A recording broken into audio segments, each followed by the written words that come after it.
Say hi, hello. Thank you very much. Are you carried away? So should I be leaving now? Yeah, it's time to jog on. So, very kind introduction there. And I'd like to, everybody give a big appreciation to Casper there. What a, to go out there first and to really stick it out there was fantastic. Have a big hand for Casper, come on. Casper, great job, man, great job. I'd also like to, I'd like to follow in Casper's footsteps and thank Julian for introducing me to the comedy this evening. Thank you, Julian. Thank you very much. And I was chatting to Julian's girlfriend the other day. I looked down at her and I said, do you think Julian will make any jokes about me? And she said, I couldn't understand what she was saying. She had her mouth full at the time. No, I know you're thinking it's not that. She was eating an ice cream. I always treat her to an ice cream after I fucked her. But no, I would never do that. I would never cheat on my wife. Never cheat on my wife. That's the reason why we haven't got married. Yeah. You can ask her yourself. I'm not embarrassed by her. She's outside waiting at the tram stop. I never had much luck with women, if I'm honest with you. The first girl I ever had sex with was a lesbian. I mean, she wasn't a lesbian when we started going out. But I guess some of you are thinking, wow, sex with a lesbian, I bet that is hot. Yeah, it didn't do it for me. No, I couldn't sit down for 3 days. But I always remember my first blowjob. I couldn't stand up for 3 days. It's hard on the knees. So, bit of holes there. Sick people there. You know what I mean. But my second girlfriend, that didn't work out either. We broke up, she broke up with me for religious reasons. She was a Muslim, and I'm a pig. And it's such a shame that religion should get in the way. I mean, when has religion ever caused any problems in the world? Never, right? So, that's the way it is. That's the way it is, folks. But, like I said, I'm not married. And it's not how I roll, So we've been together a while, and we do our thing. But we're just like a married couple, really. She fucking hates me, and we don't have sex anymore.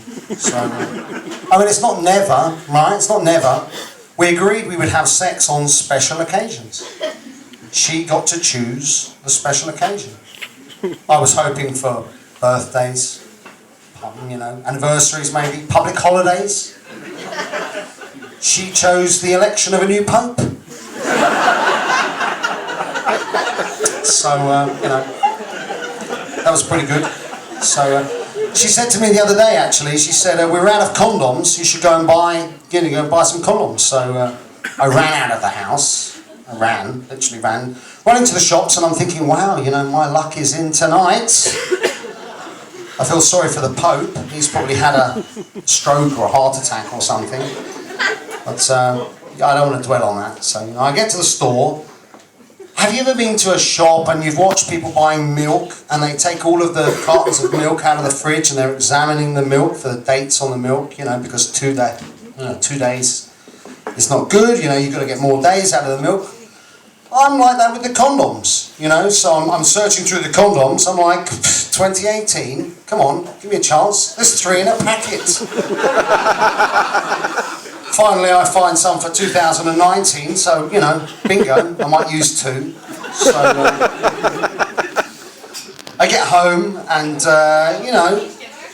the evening moves on very nicely. We get undressed, we get into bed, everything's going very well. Start getting frisky. I don't know how anybody else would do these sort of things, but I go for the doggy position for foreplay, like this. I sit up and beg. It's quite successful, actually. she's in the mood now, you know. So we get down to the main event and the big thing. Ooh. And then she goes for the doggy position. And she lays on her back and plays dead. I take what I can get, you know, to be honest with you. So, you know, we're doing the thing, right? And then all I can think about, I'm stuck with this image of the Pope in my head. And I'm thinking, you know, how many other people are thinking about the Pope when they're screwing?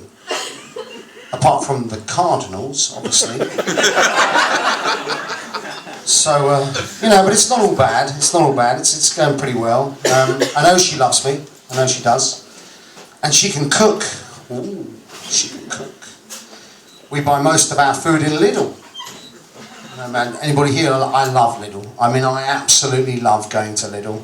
What I particularly like about Lidl is the silly aisle. I don't know if anybody else calls it the silly aisle, but I love the silly aisle in Lidl. They've got this stuff, you know. They got underpants, and they've got winter tyre collection, and it's May, and you're thinking, you know, this is really cool. They've got tools and all these wonderful things that they sell in Lidl.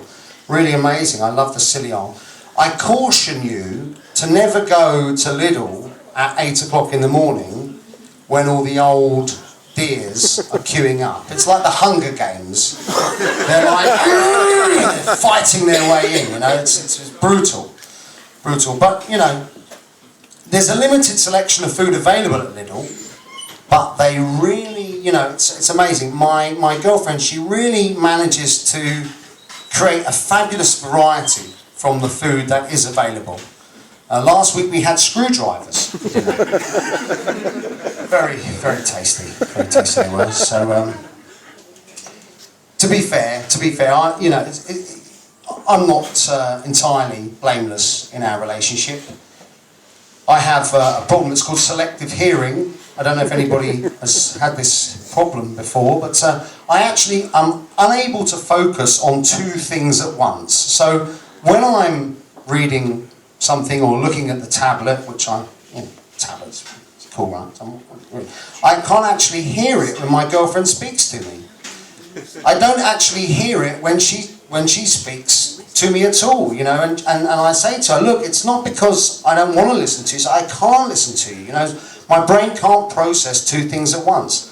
Of course, she doesn't believe me, right? She thinks I'm lying, like I make this stuff up, right? Like, why on earth would I ignore you? I'll let you worry about that. So, but, you know, it's tough. Life is tough. We've got 2 children. We've got 2 sons. My oldest son is 5, and he's a wonderful boy, and he looks just like me. Poor little bastard. It's unfortunate. He's got, you know, same eyes, same hair, same face, same bags under the eyes, the whole thing. He looks just like me. My younger son, who's 3, he doesn't look so much like me. I mean, my girlfriend's got blonde hair. I've got brown hair. It used to be brown, now it's a bit grey, but brown hair and brown eyes. And my little son, Stefan, he's 3 years old, and he's got red hair and blue eyes. And the really strange thing is must be nearly 4 years ago, we were at a party in Germany, and my girlfriend said to me, she said at the time, she said, what would you feel if, you know, if you had a child and they had red hair? So I said, well, you know, at the time it was odd because at the party was one of my childhood idols, and we were talking to him at the time, Boris Becker. I don't know if you know Boris Becker.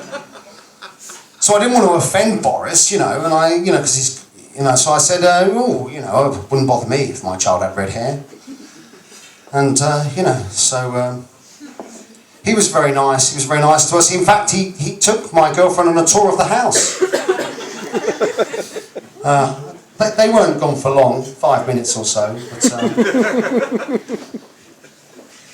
yeah, it was very nice. So yeah, 2 lovely kids. The problem with my kids is they speak Polish as well as English, and I really don't speak any Polish at all. I've lived here for 2 years. I haven't picked up any Polish at all. And it's embarrassing, but what can you do? So my kids can curse at me in Polish, and I have no idea what they're saying. The other day, I was kissing my son goodbye when I dropped him off at playgroup. I said, oh, you know, have a nice day, daddy kiss. And he said, bye-bye, tata maui dupek. And, sounds nice, you know. The other parents were giggling. I wasn't sure why. It means little daddy arsehole for those people that don't speak Polish. So, but he means it well, you know, he means it nicely. So, but you know, I don't speak any Polish. I've picked up a very, very, very small amount of Polish. I can ask for the bill in Polish. It's very important if you go to a restaurant, you want to communicate with people. So I can say, poproszę ruchanek. This is how you ask for the bill in Polish. And that's about it. But there are lots of benefits to not speaking any Polish at all. For example, I don't understand a word the mother-in-law says. You know, so that always works out well. And additionally, if I'm on the tram, you know, so you're on the tram, the ticket inspectors get on the tram and they want to see your ticket, right? So they come up to you and they go, bileti, bileti, bileti, and I pretend I don't know what they're saying for a little while. I just, you know, They've got the little thing in their hand. I thought they were asking if I wanted a coffee or something. It's quite nice on the tram to get a coffee, but no. Bileti, bileti. So, you know, I get the ticket out. Of course, I haven't punched the ticket. I've had the same ticket for 2 years now. But, you know, so they go on for a little bit. But they've wised up now, and they actually speak English. So I can't really get away with that line anymore. And I was discussing this with a friend at work, and I said, you know, this is terrible, I can't get away with not punching the ticket. And he said, I don't have any problem. I said, well, what do you do? He says, I speak Chinese. Then that's clever, right? So, but those guys on the tram, they're nothing. They're nothing compared to the police. The police are brutal.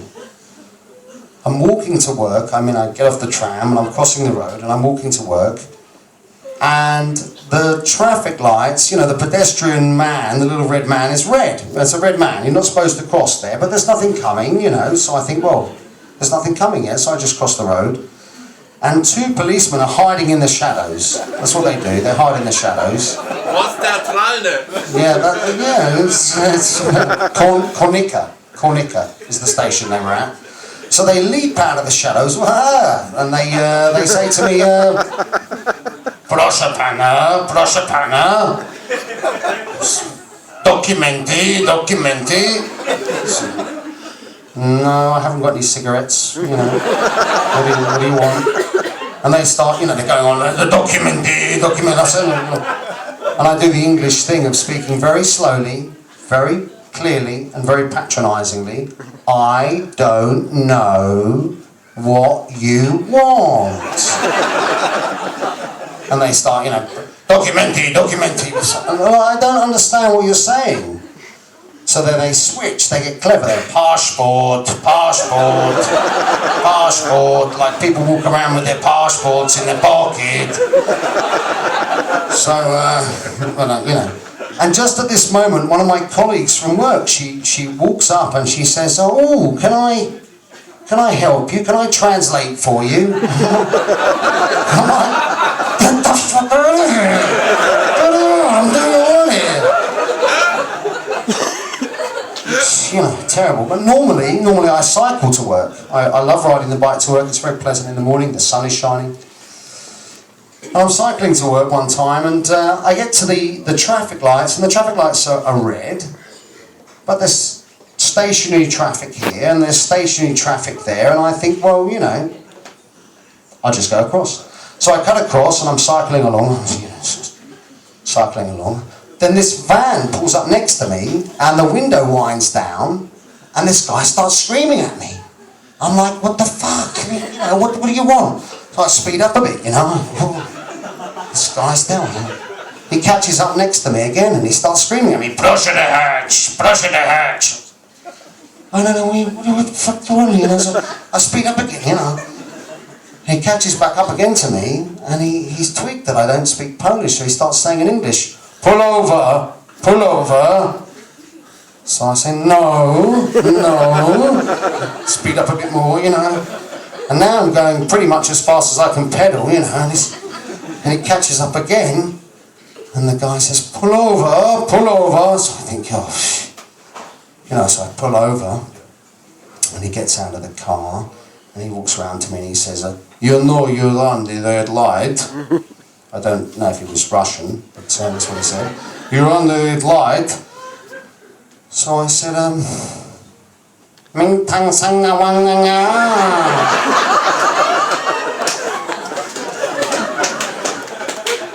Thank you very much, ladies and gentlemen.